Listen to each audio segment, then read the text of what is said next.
Samantala sa karagdagan pa nating mga balita, pag-uulat mula naman sa impilan ng DCIM, Spirit FM, CMN Masbate.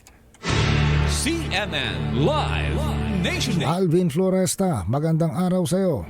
Maayo na aga Ariel, maayo na aga Masbate. Matagumpay na operasyon kontra ilegal na droga ang isinagawa ng Masbate Provincial Intelligence Unit kasama ang PDEA Masbate, RPDEU 5, Regional Mobile Force Battalion 5, Masbate 2nd Provincial Mobile Force Company at Uson Municipal Police Station na nagresulta sa pagkabuwag ng isang drug den kasabay ng pagkakadakip sa siyam na drug suspect. Kabilang narito ang tinaguriang high-value individual at 8 pa nitong kasamahan na matagal ng target ng mga otoridad.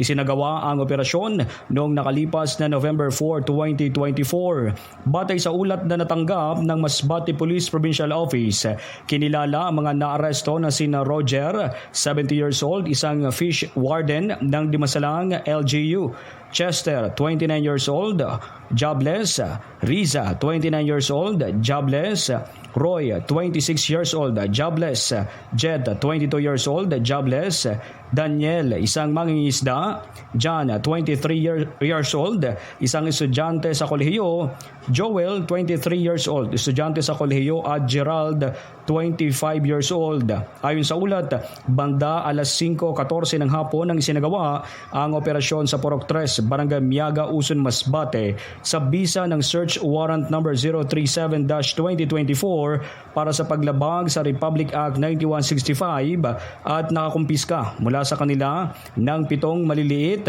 2 medium at 6 na malalaking sachet ng hinihinalaang illegal na droga na may kabuang timbang na 60 gramo at halagang umaabot sa 210,000 pesos. Bukod dito, nakakumpiska din ng improvised drug paraphernalia at isang 38 caliber na may bala. Ang mga naarestong suspect ay nasa kustodiya na ng Uson Municipal Police Station para sa kaukulang proseso at ang mga ebidensya ay susumiti para sa forensic examination sa Masbate Provincial Forensic Unit.